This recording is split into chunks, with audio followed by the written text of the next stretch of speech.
Survival stories often capture the essence of human resilience and determination. Among these tales, the account of Andreas Mihavecz stands out as an extraordinary example. In 1979, Andreas, a young Austrian apprentice, endured 18 days in a police cell without any food or water due to a catastrophic oversight by law enforcement. This video delves into the details of his harrowing experience, the circumstances leading up to his imprisonment, his incredible survival against all odds, and the legal aftermath that followed. On April 1, 1979, 18-year-old Andreas Mihavecz's life took a fateful turn. A routine day quickly spiraled into a nightmare when he found himself involved in a minor car accident as a passenger. The incident, which should have been a straightforward legal matter, led to his unexpected and wrongful detention by the police in Bregenz, Austria. Andreas, a bricklayer's apprentice, had no reason to suspect that this minor run-in with the law would lead to one of the most harrowing survival stories in modern history.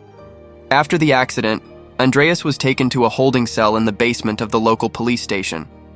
The cell, meant for short-term detentions, became his prison for an unimaginable duration due to a series of miscommunications and negligent actions by the police officers on duty.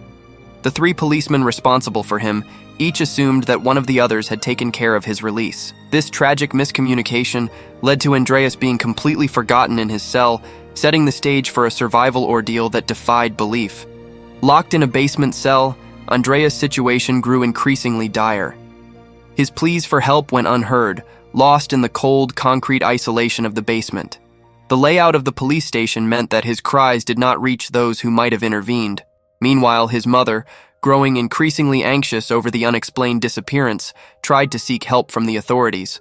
Her concerns, however, were dismissed, as the police assured her that they had no information regarding her son's whereabouts.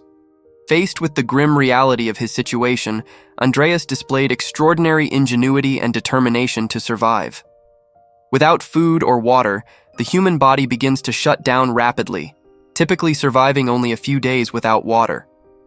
In a desperate bid to stave off dehydration, Andreas resorted to licking the moisture that condensed on the walls of his cell. This meager source of water became his lifeline, allowing him to endure an ordeal that would have killed most people in a matter of days. Over the course of 18 days, Andreas' body underwent extreme physiological changes. He lost a staggering 53 pounds in weight, a clear indicator of the severe deprivation he suffered. On April 19, 1979, an officer with unrelated business in the basement detected a foul odor emanating from Andreas' cell. Curious and concerned, the officer opened the cell door to find Andreas in a severely weakened state. The discovery was shocking. Andreas was emaciated, barely able to move, and clinging to life by the thinnest of threads. The immediate response was one of urgency and alarm as he was rushed to the hospital. Andreas' physical state was critical. Severe dehydration, malnutrition, and the extreme stress of his ordeal had taken a profound toll on his body. His recovery was slow and painful, requiring weeks of medical treatment and care to regain his health. The ordeal left both physical and psychological scars that would last a lifetime. His survival was not just a testament to his physical endurance, but also to his mental fortitude. The will to survive, even in the most dire of circumstances, is a powerful force, and Andreas' story exemplifies this resilience. The discovery of this wrongful detention led to public outrage and a subsequent criminal trial against the three policemen responsible.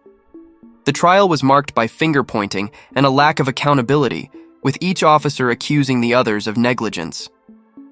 The complexity of the case, combined with the lack of clear evidence to establish individual culpability, resulted in a frustratingly ambiguous outcome. Ultimately, the court ruled that there was insufficient evidence to charge any one officer with criminal neglect. The officers were fined an amount equivalent to 2,000 euros, a penalty that many saw as insufficient given the severity of Andreas' ordeal. In the wake of the criminal trial, Andreas Mihavecz pursued justice through civil litigation.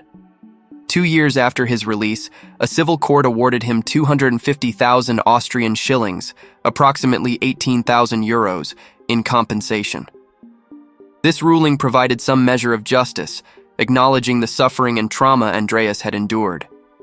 The compensation, while significant at the time, could never truly make up for the physical and emotional toll of his 18-day ordeal. It did, however, serve as a recognition of the severe negligence that had nearly cost Andreas his life. The survival of Andreas Mihavecz is more than just a story of endurance. It is a powerful narrative about the necessity of vigilance and compassion in our institutions. His 18-day ordeal, marked by unimaginable hardship and remarkable resilience, continues to inspire and caution.